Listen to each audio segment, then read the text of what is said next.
Hello, and welcome to our webinar, Marriage Accompaniment webinar series, Marriage Accompaniment, Trends and Formation for Couples and Strategies to Achieve Lifelong Marriages. My name is Jonathan Sitko. I'm the Director of Programs for the Catholic Apostolate Center, and I welcome you to this webinar. I'm here to introduce you to our great speakers today, as well as provide any technical assistance you might need throughout this webinar. Without further ado, I will introduce Dr. Steven Serafin first. He is currently the Pastoral Associate of St. Bartholomew's in Scotch Plains, New Jersey, where he leads an initiative called the Emmaus Coalition of Lifelong Formation. He's the creator of Endure, Marriage Enrichment Initiative through Faith and Family Life Catholic Ministries. He's a graduate of Catholic University with a Doctor of Ministry in 2022. He has received an MA in Theology with a focus on evangelization and catechesis from the University of Notre Dame's ECHO program, and a BA from Catholic University with a minor in Finance and Management. He has served in a number of ministerial positions: Associate Director for Catechesis for the Archdiocese of Newark, Director of Faith Formation, Campus Minister, and Teacher.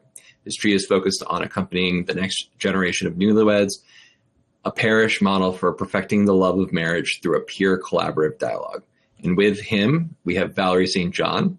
She is the coordinator of Adult and Family Ministry for the Center for Catholic Education and Formation at Archdiocese of Hartford.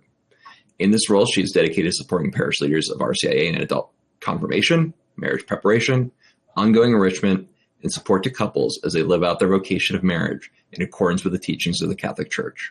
Prior to joining the center, Valerie served as Director of Religious Education, grades K through 8, at her home parish in Avon, Connecticut for more than 9 years.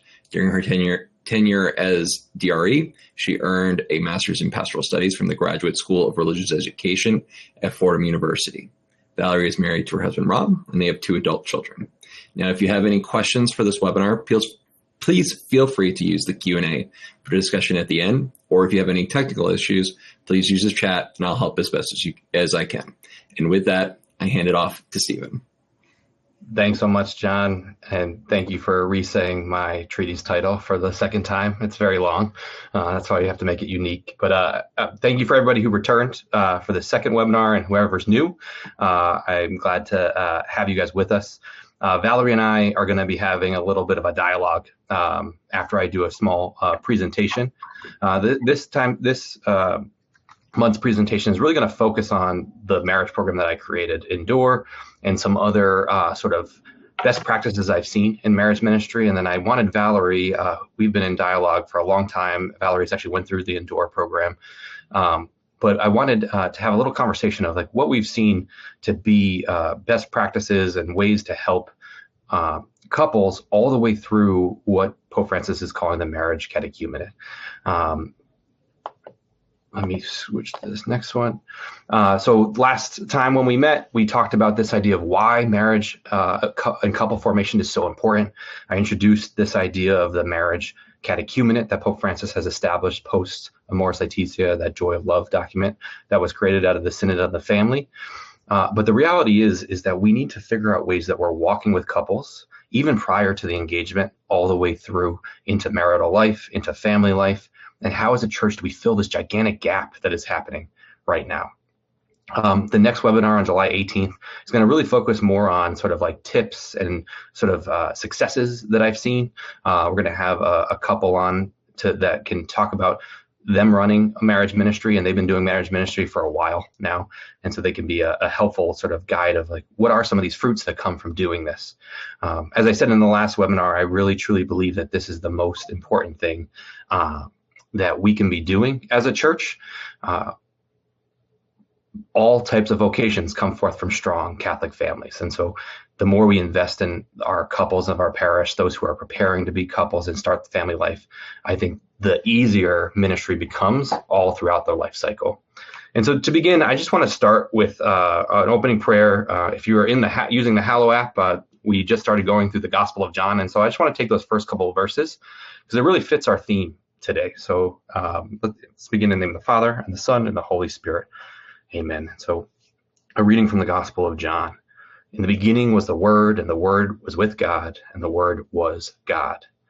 He was in the beginning with God. All things came to be through him, and without him nothing came to be. What came to be through him was life, and this life was the light of the human race. The light shines in the darkness, and the darkness has not overcome it. A man named John was sent from God. He came for testimony, to testify to the light, and so that all might believe through him. And he was not the light, but came to testify to the light. The true light, which enlightens everyone, was coming into the world.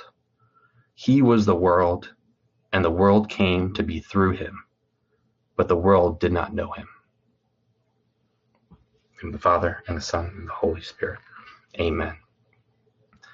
I thought that was really appropriate, and so I'm a big fan of the Hallow app. I use it all the time. It's a really helpful tool. My family uses it all the time for prayer.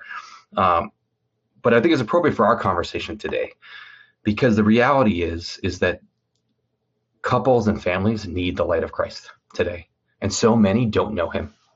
So many in the times of struggle and the times of loneliness, when they begin to discern marriage, into those first years of marriage, and then also into those first years of family life, they might not see that light. And so we get to be that light during those times for them, and be that same witness as John was to them.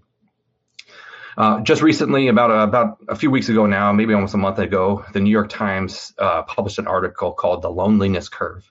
And they published the most recent data of the two most lonely generations or ages that we have right now. And what's interesting is that those ages connect directly to marital struggles. And so they said that the loneliest time frame is post-college, right into those early years of marital life. And then the next one is right around retirement, into that time when you're an empty nester, trying to figure out, okay, what are we doing now? That's very comparative to what we're seeing in marriage, right? Those first 5 years of marriage are so crucial, as we talked about last time. There's skills, there's community that needs to be developed, but then also you need to understand the purpose of why we are doing this, and then that it's much deeper than just this relationship we have with each other. And the same thing around retirement, and our kids are leaving. Around that 25 year time, within couples, there's just a lot of marital struggles that can happen. And the reason being is that you've invested so much time into your family, but what have you invested into your spouse? And so as a church, we can really establish spaces and on-ramps for those people in that demographic to really engage back with the parish.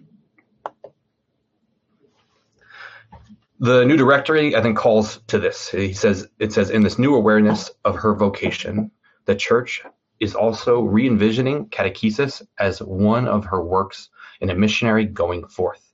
This means being willing to seek out the glimmers of truth that are already present in various human activities, trusting that God has mysteriously been active in the hearts of the human being before this has been specifically reached by the gospel.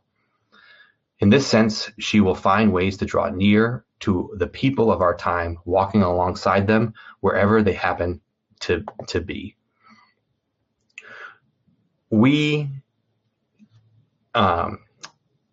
I think we need to figure out ways that we can walk alongside and connect to the current reality that people are living. And I don't think this is very challenging. I think at times we can do two things. We can have an image of this person who's not really engaged with the parish and put a lot of assumptions there. And then we can also put an image of a cookie cutter Catholic and what they're supposed to look like. But both of those things don't exist, right? There's a ton of different things that these people are coming with, and there is no just one type of way to be Catholic. But I think our role as a church and within the parish is that we need to meet people on the road and actually be missionary. Meet them in their life experience, in the joys, in the struggles of married life, in young family life, even in later family life, and how do we engage with them? And to accomplish this, I think we have to create this bridge, and I talked about this bridge very shortly at the first webinar, but becoming a bridge between faith and the human experience. What I have found is that there is human skills, right, and just tangible skills that just haven't really developed in people today. And it messes with our ability to communicate, to show intimacy, to show forgiveness.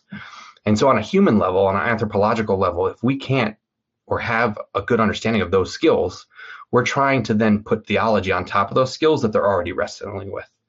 So our understanding of how do we support marriages, how do we support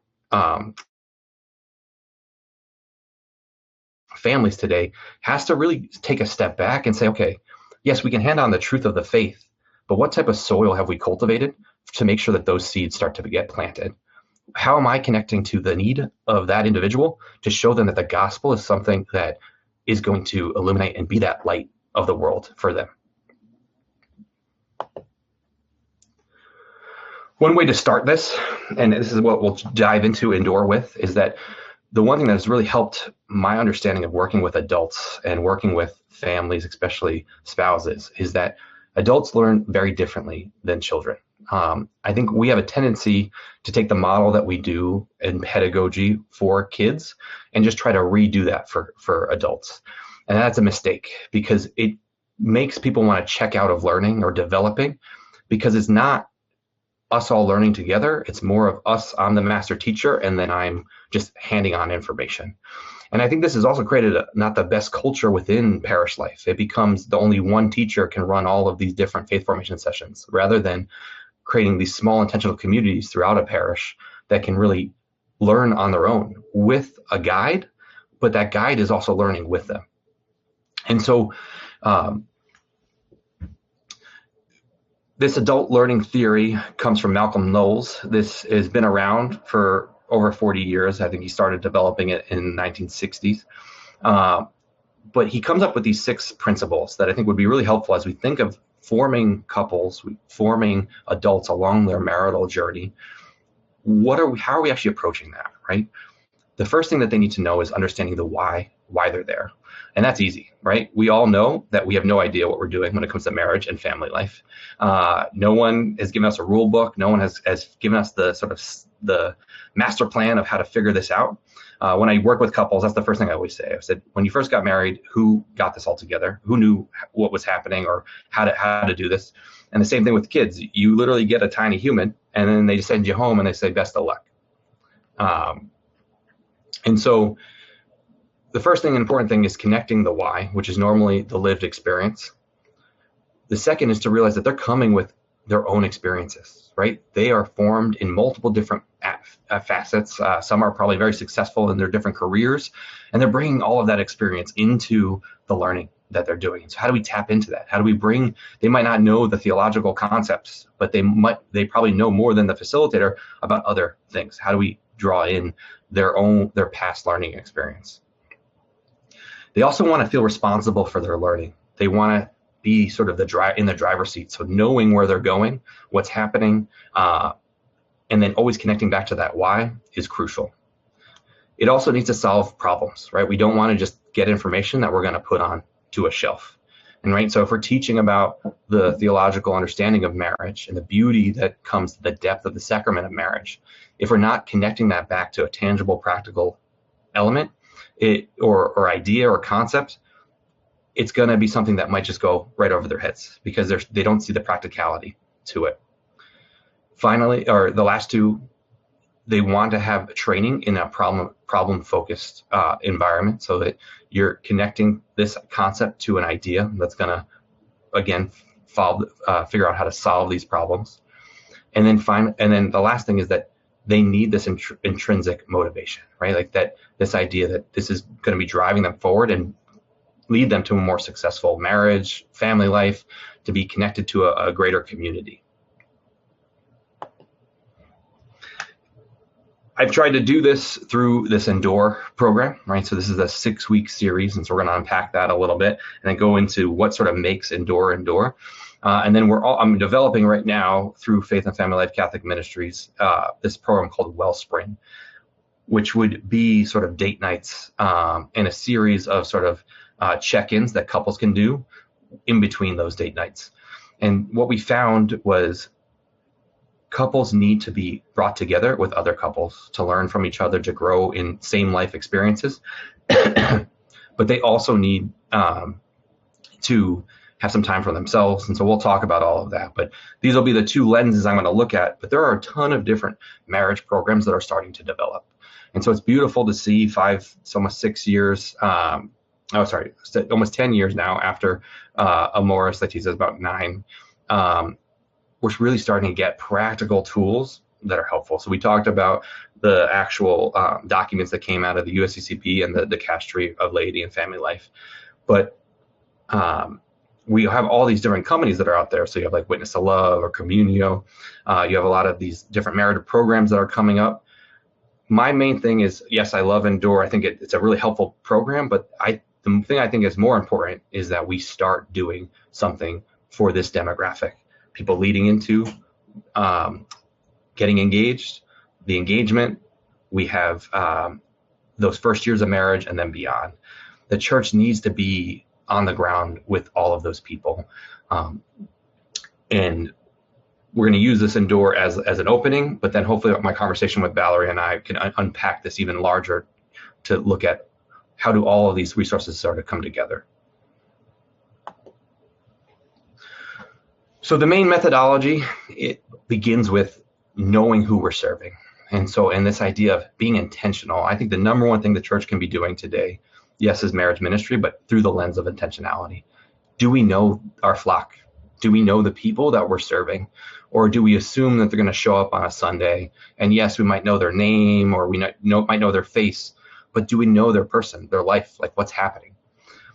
To do this effectively, it can't just fall on one person, right? It takes eventually a network, a culture of people coming together to be able to be concerned about one another. And I feel like programs like Endure create that, right? It creates this ability of saying, hey, you know what? I'm just not responsible for my marriage, but I'm also responsible for assisting and walking with other couples that are within this parish community. And so how it begins is that we begin with this visit that happens with each of the couples that are going to participate. So we normally start advertising about 4 months out from the actual session, so we can have people on board. They don't have to commit to it right away. We just have them commit to this visit, which is about a 20 to 30 minute session where we can get to know and hear from them. And out of the whole Endure program, this is actually my favorite part, because the one question I ask all the couples, and I've now had these visits for couples who have been married 3 months and couples who have been married for 55 years. And almost every single time, I think almost every time, I ask the question, how did you meet and what made you want to get married? And every couple, at least one of them, turns to the other spouse and sort of chuckles, smirks, laughs, or said, oh, you can tell this story, or you see that spark of intimacy there. And what I love about it is that so many times, especially at the longer we're married, we might not see that spark, but it's there, right? And when we start to think and reminisce and reflect back on the joys of what led us to get married, we begin to, that spark starts to get put back to life, right? We start to reflame it back up. But the visit is also there to get to know where they are. How's marriage been going so far? Do they have kids yet? What has been the joys of marriage? What have been the struggles? And then these visits help us put together our small groups. So the small groups that meet during the Endure program, we try to keep them in the same state of life with each other. And so if they are young, within the first 5 years of marriage, we'll put those together. If they're in with the first 5 years of marriage, but they also have kids, we'll make a group for that. And then we'll go all the way up the life cycle. So we'll put those who are 10 years married together, or those who are 15 years married, and then all the way up. But the one change and the one difference is that in these visits, sometimes other things will come up. So this last time we ran Endure, this past January, we had 3 couples who had children with special needs. They were all over the spectrum of ages, though, in the life cycle. So there was one newly married couple, one a little in the middle, and one older. But I thought it would be better to put them all together because they all said that that's a need that they never were able to connect to other people about. So we put them together, and they had such an amazing small group and time to walking through the program. These visits help us meet these couples on the road, right? We get to get into the sort of what their life has been like. And a lot of times it's a welcome back to the parish. So often when I've advertised this, I've now run this for over 100 and something couples. This is the first thing they're connecting to beyond coming to Mass. A lot of them aren't just regular parishioners. They're just looking to grow in their marriage, and so they want to participate. And so a lot of times in these visits, you're getting to be that first welcome back to the parish, and they can become very honest. They'll say, hey, it's been a while, or post-COVID, we really haven't really engaged. We're trying to get back into it. But it is a time to really meet them on the road. And even if they're coming to the parish for this, sometimes, a lot of times these visits are just happening remotely, right? I'll just do them over like Google Meets or Zoom, just to help with schedules, especially if they have kids. But it's a great way to just get to know your people. And so I actually put a visit into every aspect of ministry that we do at the parish and with the Emmaus Coalition. And so anytime we're running something, we always try to meet one-on-one with the groups of people we're trying to serve as much as we can. Because it's, I think, the greatest aspect of ministry that we can be doing right now. When it comes to the teaching parts, and so we have these 5 weekly sessions that will happen, and then we have this mini retreat. The 5 sessions focus on a very human skill, and then connect that to some aspect of the charisma, the gospel message, to show that this skill is important to marriage, but then how does that skill connect to some aspect of the gospel to be even more effective? And I'll walk through some of those in a second. We also introduce them to prayer, right? And so we created this thing called the couple prayer. It actually comes forth from something that was mentioned in the marriage catechumen and document, saying that we need to help couples and give them the skill of how to pray with each other. Most of them don't even know how to pray by themselves. So, and how do you make them feel comfortable and give them the tools to feel comfortable to pray with each other? I'll show you that in a second. But the goal of that is to build on the great depth of the spiritual life that we have in our faith, and slowly show them how it can be, these steps of prayer can be built up to have a good concrete prayer for 10 minutes as a couple. The program has time for them to meet as couples, to have that couple time to grow. It also puts them into an intentional community with other couples. So there's some small group time where they're discussing. Many of those questions are very surface level. Some of the groups will tend to go deep on their own, but it starts to be surface so that they can take the dive deeper if they want. The couple questions become more deeper, but having this time where they can share what they're experiencing and realizing that they're not alone in this. They're not the only ones that deal with communication struggles or voicing expectations or have this crazy family of origin tree that they need to unpack. Initially, we didn't have mentorship attached to it because it was just me running it those first times. But as it's developed, we've been able to create a core team of marriage mentors that I think are really helpful. And we call them our companions. And so there's a couple or a person that's connected to each of these different small groups that help initially guide the conversation and provide follow-up to these couples during and after the Endure experience. And so we can talk more about that in the conversations I have with Valerie later. And then finally, there's a tangible thing that they're doing at church. So that each session has some type of tangible thing that they're doing. And then we also have these take-home activities that they do in between each of the sessions that are meant to be these date nights. They go home, they schedule some time for just themselves, and then they will complete that activity, and then that activity will help them prepare for that next session that's coming up. We conclude with a mini retreat, and so we'll unpack that in the next slides. So as I said, I already unpacked the visit a little bit, but it's really meant to create this relationship between facilitator and these couples that are there. Now that we have more people we're trying to serve, some of those companions will do some of those visits so that it's not just one person trying to meet with all these couples. And so if I can get the groups together or get an idea of like where they might be, I'll try to connect them to one of our companions. The first session is really meant to be an overview of the program, get them to meet their small groups, and introduce them to sort of why they're here. What is that why so we sort of talked about in that first webinar. The second one looks at the number one skill that is said to be lacking within couples and within marriages, which is communication.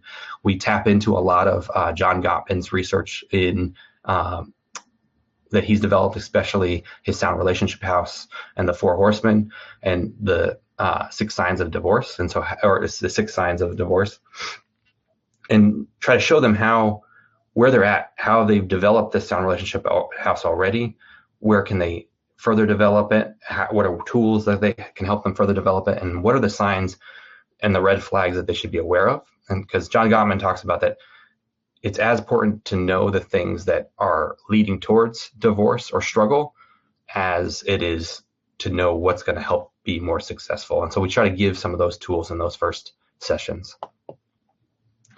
The third session looks at intimacy and understanding this idea of love. And love is a complex term, right? We talk about loving all different things, right? And so I can love my wife, I can love my daughter and son, and I can also love tacos.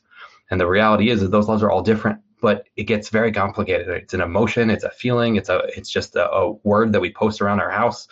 And so how do we help them understand what are these differences in love? And so we take the modern tool of the love languages, we try to connect that to this idea of the four loves of C.S. Lewis, and the idea that our love, our earthly eros that we have, can be transformed into this agape type of love, and that our love is overflowing, a wellspring of abundance that can be given to our spouses and to our families.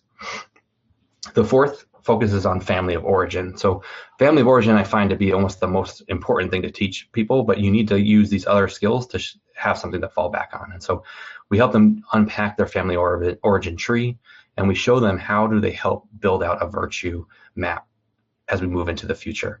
The fifth one talks about forgiveness. And so the number one, as I was doing all my research in marriage, the number one stat that kept jumping up was that we really do not see good examples of the full cycle of forgiveness. We utilize, we sort of try to piecemeal different examples of forgiveness we see throughout our life and then put that in together. But this is one of the skills that we haven't really been trained that well in. And the reason being, right, is that we might have seen our parents get into arguments, or like adults get into arguments growing up, but we never really get to see the conclusion of those arguments. That conclusion normally happens after the fact. And so this is such an important day. And then we connect this skill to the sacrament of confession, because the psychological understanding of the cycle of forgiveness is a perfect match to the steps to how we go to confession and receive reconciliation. And then finally, we have this day of reflection, or this mini retreat, that provides a synthesis of all the skills learned, but then it tries to unpack through a theological and mystagogical reflection of the marital rite. So we actually walk them through the marriage rite and take different parts and connect the different skills and different parts to all of that. What's been beautiful is that I've had people attend Indoor that are Catholic, and also one spouse that's Catholic and one that's not. And this has led to multiple convalidations. And so even though they haven't been through the marital rite, they can experience what it is, and it also leads them to it as well. If they have been through a sacramental marriage, it gives them a way to revisit that and unpack that mystagogy of it, which they probably have never done before. This is the couple prayer that I was talking about. And so this is the full thing, but we only take one part of this each time. And so each session, it'll build on it. And so we will start, and we'll just begin having them do that initial part. So we'll have them hold hands, close their eyes, or sit in a posture that they feel comfortable. And then we ask them to begin to praise God. And each time we unpack sort of why they're doing what they're doing. And then we have them take that moment of silence. And then each time after that, we'll add something. And so then we'll talk about one thing that they're grateful for. They'll then do an exam, and they will also begin to ask for God's mercy, and then you can read the rest as we go down. But the goal was to give them different parts of prayer and put it into one cohesive thing that takes no more than 10 minutes to do. And they can do it. The kids are to bed, and then they can just take this time.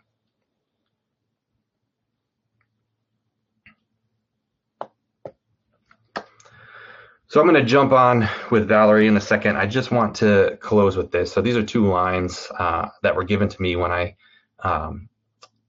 was thinking about creating this resource and creating all these marriage resources.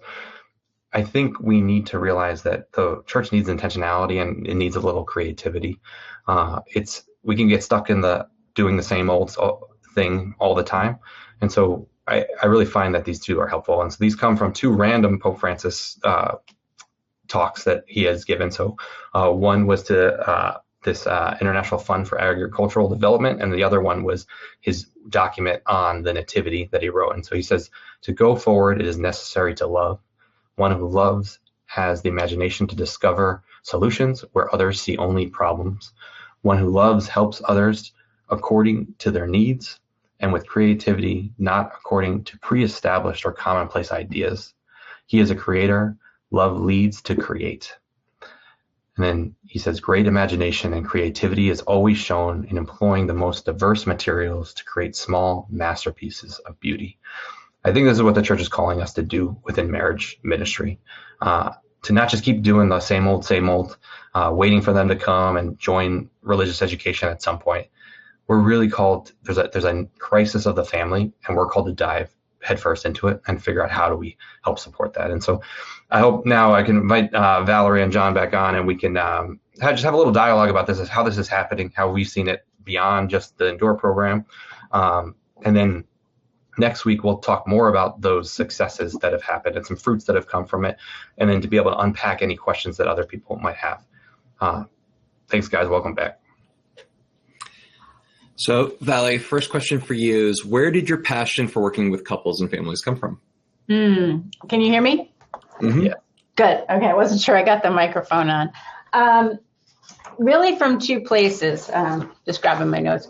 My personal experience and also my work in the parish when I was a faith formation director. Personally, actually, as of tomorrow, my husband and I will be married 30 years. Oh, congrats.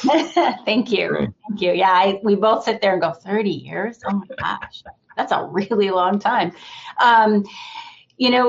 We got married in the Catholic Church, and we went through the pre-Cana program, but we had stars in our eyes, and I was marrying the perfect person, and we were going to live happily ever after, and everything was wonderful. So why wouldn't it just stay that way?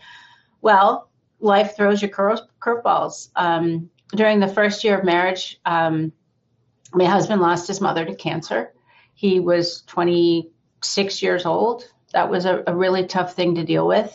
Shortly after that, we were trying to start a family and had infertility issues. We lost our first pregnancy. And then we're blessed, and I like to tell my kids, cursed by twins. Their joys and blessings. But it was hard work. And about maybe 15 years into our marriage, we really hit rock bottom, and it became a struggle. We had to answer some tough questions. Were we going to continue? Were we going to make changes? And that's where my faith really came into play. And I said, we need help. And we went to our pastor, and we really hadn't been actively involved in our church because we had two little kids, and we were trying to keep up and hold down jobs and just make ends meet. And thankfully, he told us about a program called Retrovi, which helps marriages that are struggling, that are in crisis. And there we found community, and we found a way to revitalize our marriage and make things better. Learn how to forgive, learn how to relove each other in a new way.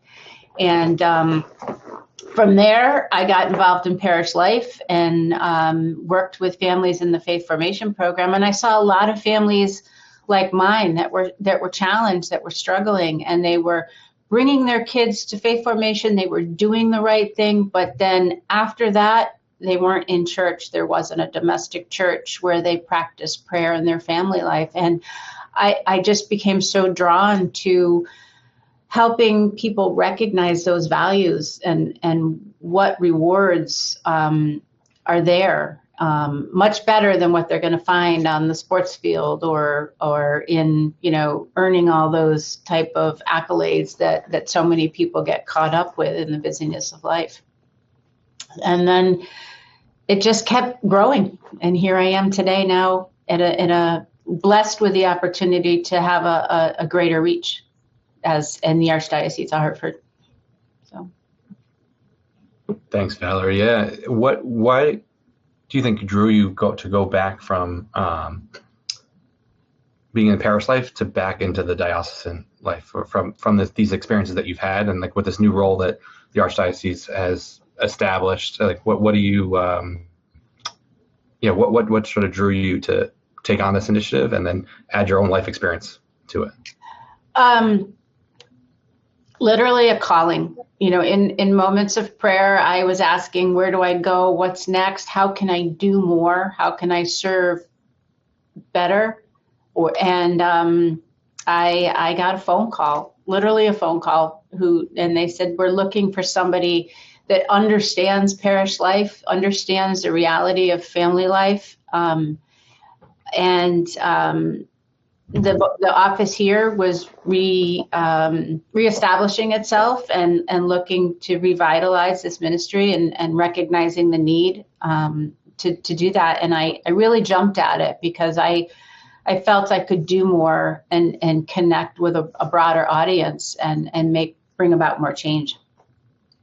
Yeah, definitely. And do you see any specific needs like arising in these first years of you taking on the role? Yeah, sadly, a little more negative than positive.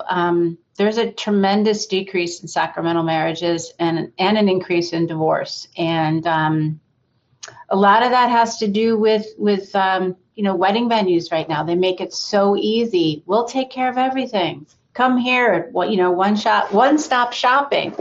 And there isn't the influence at home saying, like my mother said, well, there's no other option. You're getting married in the church, end of story.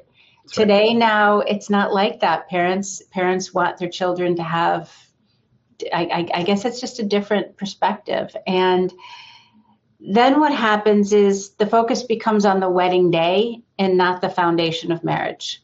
Mm-hmm. And there's such a, social media influences that as well. Individual beliefs and practices, it's not a religious focus. And then it prioritizes what looks pretty, not what really is the underlying foundation. And then it becomes, I got to post the most pictures of the biggest and the brightest and the best.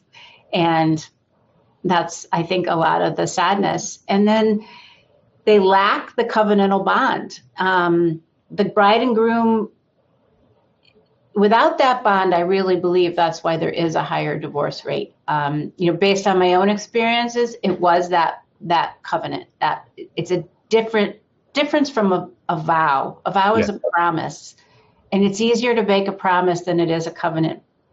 And we had enough recognition of what that means to push through and not toss it aside. And I think when you don't have that in the sacrament, you also are missing the graces that God blesses us in the sacrament that really gives us that strength to persevere. Yeah, one of the things that I've seen in a resource that at FFLCM I'm going to try to work on, they're already creating a tool for discernment for actually family faith formation. But I think one of the things I find in talking with all the couples that I walk through pre-Cana with or in those first years of marriage is that there's really no time to discern after you get engaged, at least where we are in the Northeast, right? So you get engaged and within like a few days, you need to figure out three very important things. Where's your venue? Like if you are getting married in the church, where's the church and what priest is doing it, right? And so like the reality, that's such a stressful moment where it actually it can be debilitating and like make you freeze, right? And that trying to make sure all of those days will add up and times and so on. But the other big thing is that you initially, as soon as you pick that venue, you're investing money into that, or your family is investing money into that. So the concept of discernment sort of goes out the window of, okay, this is our time, like engagement is our time to really make sure, okay, we want to do this. Like, yes, people will pull from the engagement, but there is these cultural things that get put in place that if they don't have this time initially to really discern, okay, hey, do we want to enter into this? And they're not, most of them aren't connected to a church in some way because there's just not a lot of things for those post-college singles or young adults in parishes. And so when we think about marriage ministry, I think that's where the area where we really ought to start is this idea of how are we welcoming these newly formed couples who are just really on the verge of that engagement time to really think. And I think that's what the marriage catechumenate, that's where it begins, is this idea of the discernment into the engagement. They throw in the idea of the betrothal rite that we sort of have dropped, but this idea of like, how do we get them to really think about, okay, this is what I want to enter into. because a lot of those cultural pressures, as soon as you get engaged, are just there, and you have to put down that financial commitment so soon. And so I think we can forget that at times, that all these outside pressures are there on them. So yeah, definitely. What's important to look at too is that the family structure shapes a person's faith, and the religious practices that they have, and if that strength, that I'm going to go back to the sacrament again, if that doesn't keep the family intact, then you've got a breakup in the family, and that leads to religious non-affiliation, the young adults who delay marriage, and they settle for cohabitation, and it contributes to all the mental health and loneliness epidemics we have. I think that if the young adults today have the opportunity to experience their faith and recognize the value that's there, they'd be more likely to want that in their marriage, want that in their foundation. And maybe it'll help them recognize the priority of stable foundation versus, beautiful flowers and a venue with a vista. Yeah. Yeah, definitely. Would you say in these different, you oversee pre-Cana into now this marriage enrichment, into family, what would you say are some like key sort of tools or things that have been helpful for those demographics? Again, the family of origin is so influential.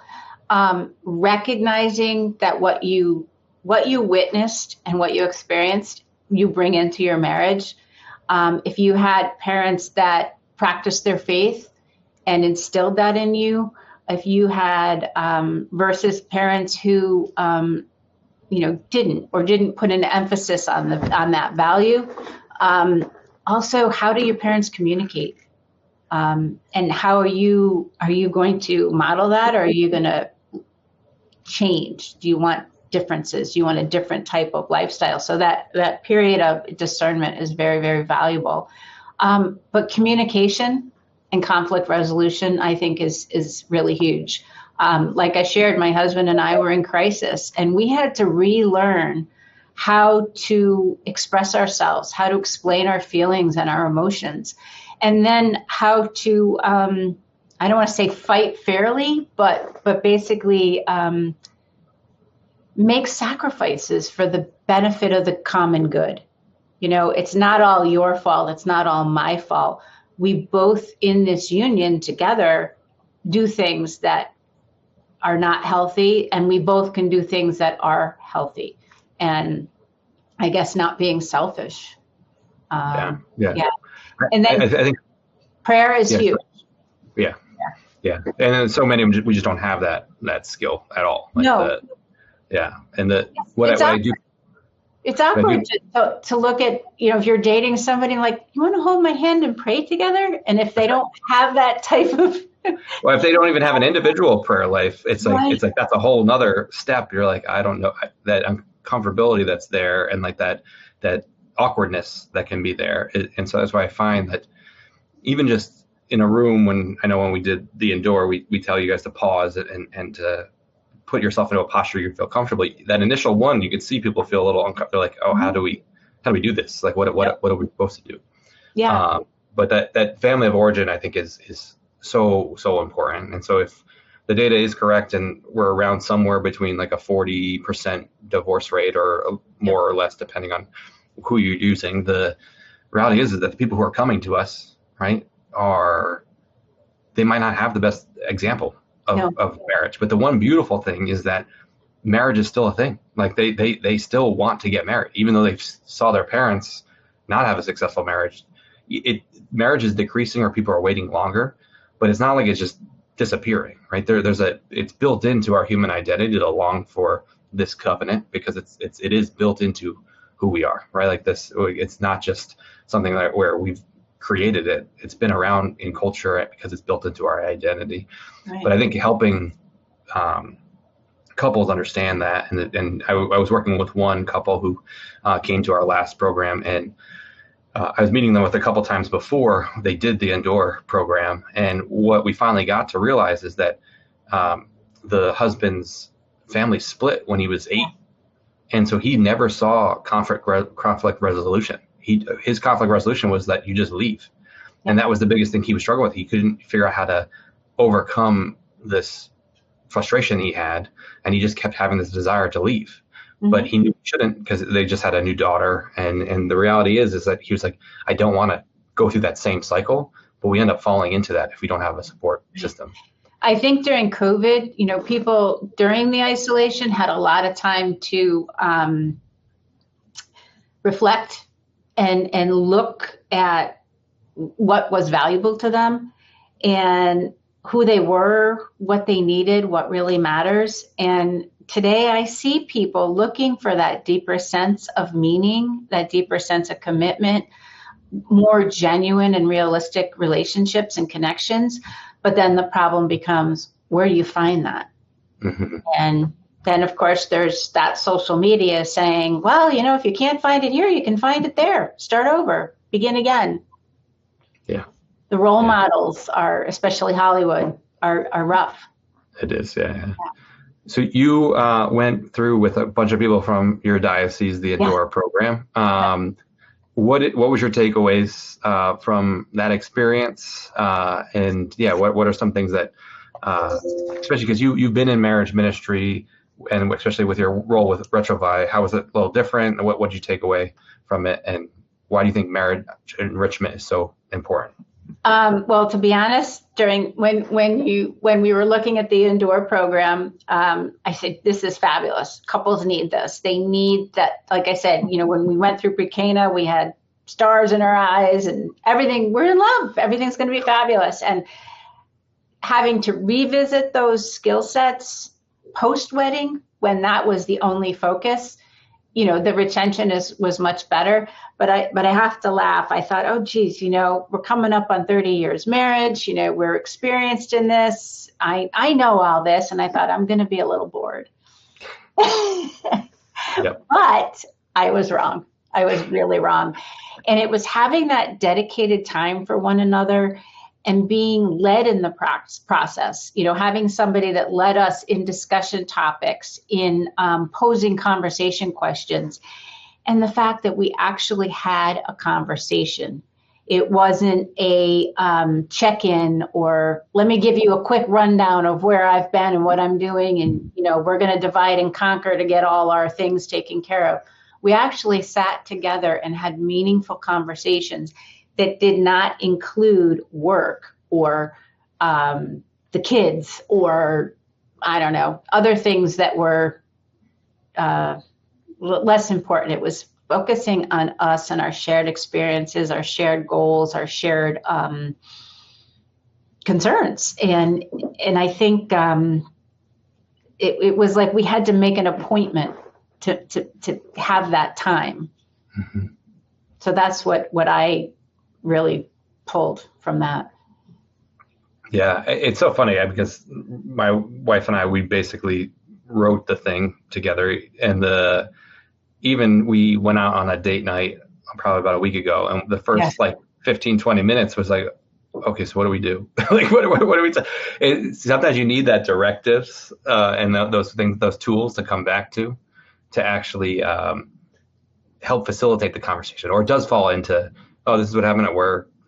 This is what is going well or not going well with the kids today. It's like, how do you take it a little deeper for our relationship? And so we'll go back to some of the tools, and that's what I find to be helpful, is that it's these tools doesn't matter what age you are, you can always revisit them, re-put them back. Absolutely. Into practice. And then also the habit that gets created, I think, is also a helpful thing. Like, you guys committed to coming to each, what I've seen is that when you come to 6 weeks in a row, or if you're doing one each month, you're making a commitment to do that. And it creates this habit that, oh, hey, you know what? Every Thursday we already have this time. Like, we can just keep this as our date night time. We've either financially got a babysitter to do this, or we provide babysitting, but we give them tools to be able to put the habit into place and then realize why it's so important. Can I share with you my favorite piece of Indoor? Sure, yes, please do. Yeah. It was the session about the saint couples who lived out their commitment to each other and their families. It actually, my husband actually got a little teary. And I kind of looked at him. I said, "What is going on? What, it's not the kind of thing like you would think that would get somebody emotional. But what it was that meaning in their lives that we learned about. Like, why did they become saints? Why did they represent, family and faith and marriage and vocation? And then how they, what brought my husband to tears is we picked Blessed Luigi and Maria Quattro, how do you say that? Quattrochi? Yeah, yep. Them, because they knew how to love and respect each other in the ups and downs of life. Mm-hmm. And through those ups and downs, they grew closer and the relationship grew deeper. And also, of course, their prayer life. So those couple of things just hit him really hard. And then we talked about it because I said, why are you feeling like this? And when he explained it to me, I never would have guessed. And so I learned something new about my husband after 30 years of marriage. That's awesome. Yeah, Indoor. That's great. I have one more question for Valerie, but if there's anybody that has questions about the program, about just marriage ministry in general, feel free to just drop them in the chat. We'd be happy to answer any of those questions for you guys now. What would you say, how can the church start supporting more effectively marriages, right? Like where can you begin? Like what would be there's tons of tools that are out there. I know you guys are using Witness to Love for pre-Cana. You guys are going to start doing like an Indoor session, but what would you say, like if you are just starting either in a parish or a diocese, like where do you go? I'm going to lean on Communio's most recent study that said most parishes spend $0 on marriage preparation, marriage enrichment. We have to focus on that. It's the cornerstone of the future of our church. It's the cornerstone to vocations of the priesthood, family life, consecrated life. Because without strong families in our church, what will happen? Yeah. We're going to die away. I think that couples, we have to create awareness that the church is here to support you, that the church wants to see your marriage thrive, that we want to see your families thrive. And we have to outreach and evangelize them to want that and to let them know that it's a great place to be. Recently, I did a date night with couples from the Indoor program from our Hartford area, opened it up to many other churches, and I was blown away by the turnout. It was much more successful than I expected, and many people came up to me afterwards and said, "Thank you. This has been such a peaceful and welcoming place. It was okay to express the shared virtue and values of faith and family." And a lot of people were surprised. "Hey, I didn't know you came to this church. I didn't know you were Catholic." And friendships were being created. And people were bonding over something as easy and beautiful as their faith that requires no skills, no talent, just right. Easy, yeah. Right. What I find interesting about this, and is that it always seemed too easy. So like when you create a dissertation, you need to create something that is like unique and new. And I kept going back myself saying like this doesn't feel like it's unique and new. Like there's other things that are out there, but I think one thing that's lacking is this gap between that engagement time into young family time. Right? Yeah. Is that besides the little checkpoints where they have to come for pre-Cana classes or they have to come for a baptismal class, we really don't engage with them. But there's nothing in the secular world too that's also providing them community or support. So if we just fostered some type of community, right? It doesn't have to be running a whole series. It could just be a date night with some type of formation tool that you're providing, or just communal experience. Hospitality. That hospitality that's there. It's showing them that this is a place that you want to engage with. And I think our biggest struggle right now, and when I talk to DAS and directors for catechesis, or like in talking with just this idea that families don't begin in kindergarten and first grade, right? Families begin at that discernment of marriage into marriage. And I think one of the times we can get frustrated is that when we wait until first grade for them to come back to go through first communion, but they don't want to engage, or that we feel like there's this distance between us and them. Yeah. But the reality is that they were here, for a majority of them, they were here. But who really put the distance between the two of us? Like we didn't have anything for them to really engage with or connect to. And so it is a harder entry, because like by the time that we get them in first grade, they have already connected to their school community. They've connected to a sports community, and then name any other extracurricular activity that you want. Mm-hmm. The other thing that you have is that you've also experienced probably a bunch of them who've already experienced divorce, or at least separation. Right? And so I just did some research in our parish families, and so we have about 600 of them in our program, and about 70 of them are divorced or separated. But the 15 of them have been divorced or separated before they even signed up. So they're in their first years, and they've already went through this struggle. And where I just keep wrestling with myself is like, what would have happened if we were in there in the beginning? Right. Like some of those might have still happened, but like if there was some type of support for them, what would have happened? So.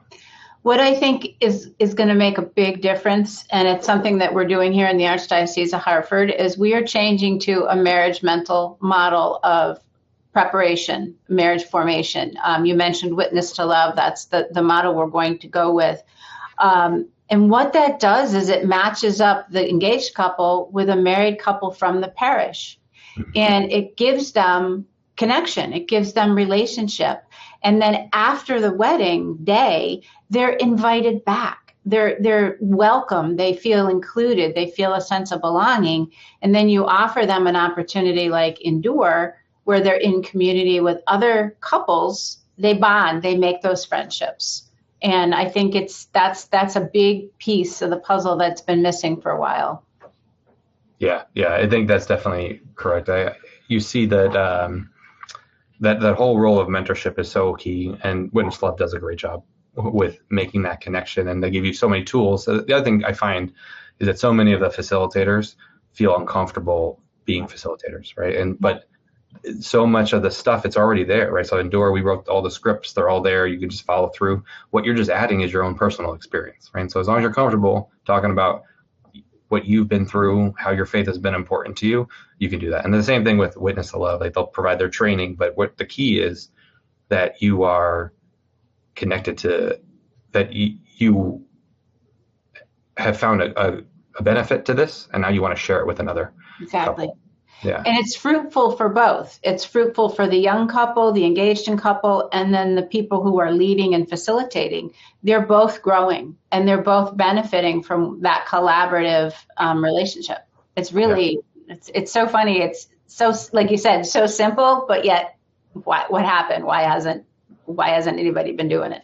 Yeah, and you look at that second part of the loneliness curve, right? The 65 to 80. It's like, how many couples do we have there that are looking for that next thing to do and refine their spouse? Like, how beneficial would it be to connect them to these newly engaged couples, let them refine each other while they're also helping support, mentor a new person, right? So the people are there. I think we just have to think outside of our current structures and realize that we just have to tap on people, provide them some training, and then bring them back. And so one of the things I'm going to talk about next week is that, or next month, is that what I found in running Endure is that it creates this network and culture within the parish, that there's couples that want to serve other couples. And I think once we get that going, then it's easier to find some of these mentors that want to support other people that feel comfortable doing that. So Valerie, I just want to thank you so much for taking your time to do this with me, and that hopefully we can slowly move this needle of the marriage catechumenate and help more parishes and dioceses get on board with it. And thank you, John, for the time again. Thank you. As Steven said, he is doing a webinar next month. And so you will all get a nice little pop-up if you would like to register for next month's webinar. I'd like to thank both Steven and Valerie for your discussion for this webinar. For those that are interested, the video will be available on YouTube within the next week. It is free to share, as much of the Catholic Apostolate Center's material is in relation to formation and evangelization. As noted again by Steven, there will be a third and final webinar with him discussing on July 18th, and I just sent the registration for you all. And in the inspiration of our founder at the Catholic Apostolate Center, St. Vincent Pallotti, may the charity of Christ urge us all. Thank you all. Thank you, Steven. Thank you, Valerie. You're welcome. Thanks, Have a great day. You as well. Bye. Yeah.